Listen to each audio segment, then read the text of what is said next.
Selamat siang, jumpa lagi dengan Denok Ayu Novel. Bagaimana kabar sobat semua? Sebelum kita mulai cerita ini, ayo silakan subscribe, like, komen, share dan nyalakan loncengnya untuk mendapatkan notifikasi terbaru ketika Mimin upload videonya. Menantu terbaik bab 334, tidak ada yang bisa melakukannya tanpa siapapun. Dalam beberapa hari terakhir, saya sedikit panik di rumah sakit. Jadi Lin Yu ingin berinisiatif keluar untuk bernafas. Pemandangan salju yang bagus akan membuang-buang waktu jika saya tidak berjalan-jalan. Anda tahu, dia belum pernah melihat salju tebal di Qinghai selama lebih dari 20 tahun. Memikirkan Qinghai, dia tidak bisa membantu tetapi merasa rindu rumah, beberapa merindukan ibunya, dan beberapa ingin berbicara tentang lelaki tua dan ibu mertua. Tetapi untungnya itu adalah tahun baru segera, dan seluruh keluarga akan bersatu kembali. Karena kedai teh tempat dia sering pergi untuk membeli teh tidak jauh dari ruang medis, dia langsung berjalan di atas salju tebal. "Hei, Tuan He, Anda di sini, silakan duduk, silakan duduk." Begitu dia memasuki toko, pemilik kedai teh melihat mata Lin Yu menyala, dia segera tersenyum, buru-buru bangun dan menyapa Lin Yu dengan antusias, dan bergegas merebus air untuk mendapatkan teh. Dia menunggu Lin Yu selama beberapa hari, seolah menantikan bintang dan bulan. Itu selalu sama, untuk satu kati teh. Lin Yu tidak sopan, dan duduk di kursi, menggosok tangannya dengan aura. "Sobat, ayolah, terakhir kali Tie Guanyin menimbang kati untuk Tuan He, ingat, 6 gram per bungkus." Bos Hu buru-buru menjulurkan lehernya dan berteriak pada pria di toko itu, dan pada saat yang sama mengedipkan mata padanya dengan sangat tersembunyi. "Bagus." Pria itu berjanji, mengetahui pikirannya, dan bergegas ke lemari es untuk mengambil sekantong besar Tie Guanyin bermutu tinggi, dan kemudian dia membawanya ke Lin Yu dan berkata, "Tuan He, lihat, apakah ini? Kamu bisa lihat saja, apa yang biasa aku minum." Lin Yu tersenyum dan melambaikan tangannya. Dia sudah di sini untuk membeli teh selama 2 atau 3 bulan, jadi tidak perlu melihatnya lagi. "Alasan mengapa saya terus datang ke sini untuk membeli teh adalah karena saya dekat, dan karena ibu Bos Hu telah melihat dirinya untuk perawatan medis, jadi dia berkenalan dengannya sekali dan 2 kali. Ayo, Tuan He, hangatkan dirimu dengan secangkir teh." Bos Hu membuat secangkir teh yang enak untuk Lin Yu, dan dengan hangat mengundangnya. "Terima kasih." Lin Yu mengangguk, mengambil teh, dan tersenyum. "Bos Hu, bagaimana kesehatan bibimu akhir-akhir ini? Apakah dia masih batuk?" "Saya tidak batuk lagi, itu bagus. Setelah minum obat yang Anda resepkan, tulang saya jauh lebih baik." Bos Hu tersenyum di seluruh wajahnya tenang, dan dia sepertinya tidak melakukan kesalahan. "Bagus sekali, akhir-akhir ini turun salju dengan lebat, dan semakin dingin. Biar bibi mencoba meminimalkan keluar. Paru-parunya alergi dingin. Jika harus keluar, ingatlah untuk memakai masker yang tebal," kata Lin Yu. "Tunggu nanti kalau kamu pulang kerja, pergilah ke tempatku untuk mengambil obat, merebus dan minum untuknya, itu akan melembabkan paru-paru. Jangan salah paham, aku tidak membiarkanmu pergi ke tempatku untuk mengambil obat. Aku memberikannya kepadamu secara gratis." Lin Yu buru-buru menambahkan sambil tersenyum. "Ini baik." Bos Hu menanggapi dengan penuh semangat, menundukkan kepalanya, dan ekspresinya tidak bisa menahan menjadi biru dan putih. Dia tidak berani menatap mata Lin Yu. Dia sepertinya merasa sedikit malu pada Lin Yu. Tiba-tiba hatinya mulai berjuang, ragu-ragu apakah harus menangani masalah tersebut. Jual tehnya ke Lin Yu. Namun, setelah berpikir 2 kali, akhirnya ia tidak mengatakannya. Lagi pula, syarat yang ditawarkan Wan Jia terlalu menggiurkan. Sebuah kedai teh di lokasi prima di ibu kota itu bernilai puluhan juta. Siapa yang tak tergoda? Oleh karena itu, kali ini dia hanya bisa meminta maaf kepada Lin Yu. "Oke, Tuan He, sudah terpasang. Setelah minum air sebentar, pria itu mengemas teh dan menyerahkannya kepada Lin Yu. Terima kasih, kalau begitu aku akan pergi dulu.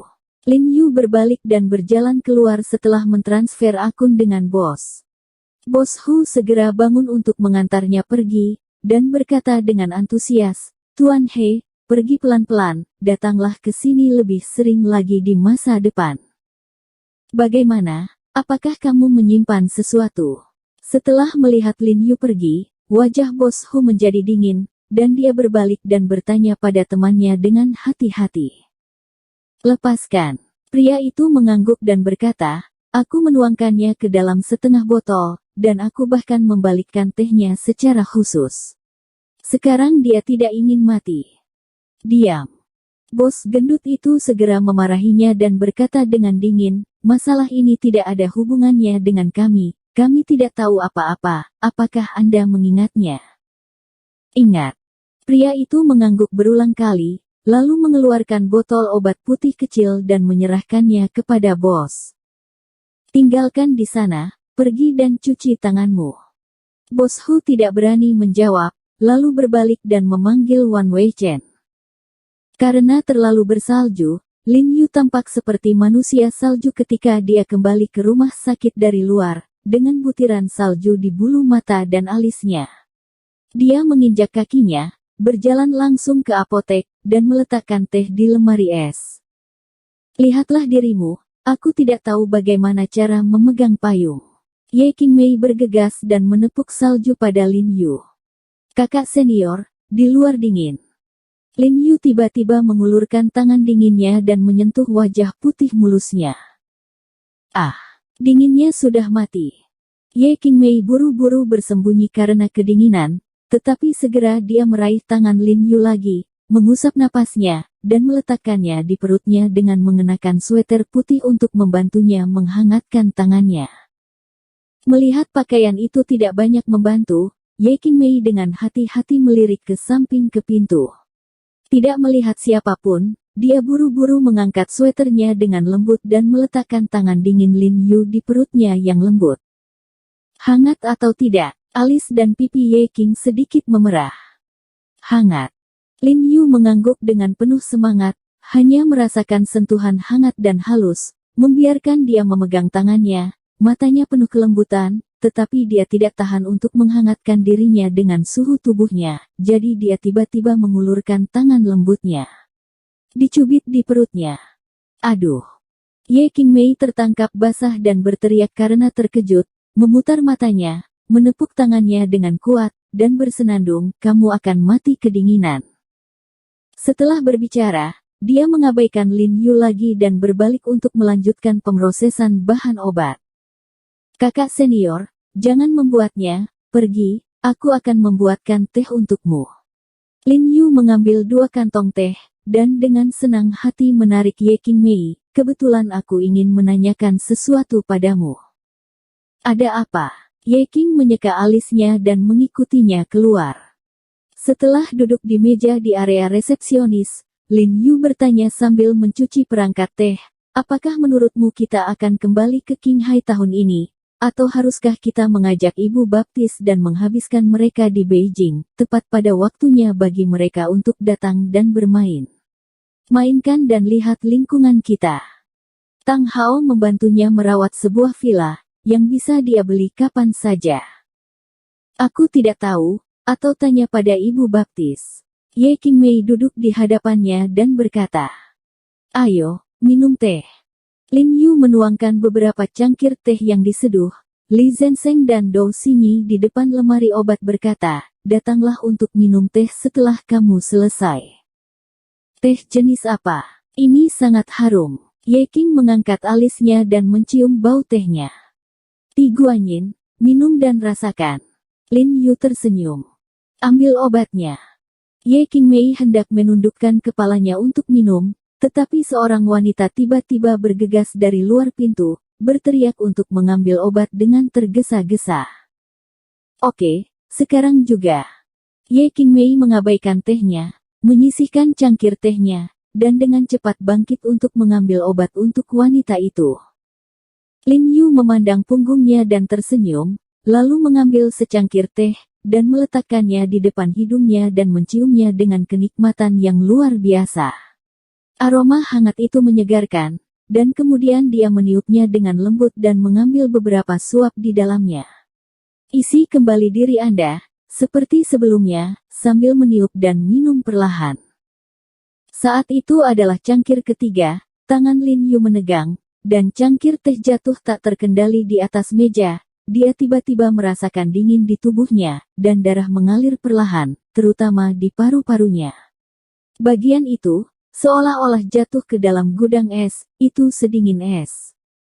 Dan segera dia menyadari bahwa dia tidak bisa bernapas lagi, mencengkeram lehernya dengan kedua tangan, dan seluruh tubuhnya menjadi lesu, seolah membeku. Dia tidak bisa membantu tetapi membuka mulutnya, dan tubuhnya miring ke belakang tak terkendali. Dengan embusan, bahkan pria dengan bangku itu jatuh ke tanah. Orang-orang di aula terkejut dengan kebisingan itu dan mengikuti reputasi mereka. Bapak. Ekspresi Li Zenseng tiba-tiba berubah, dan dia bergegas, mengulurkan tangan untuk membantu Lin Yu. Jangan pindahkan dia. Ye Qingmei bergegas saat dia melihat gejala Lin Yu.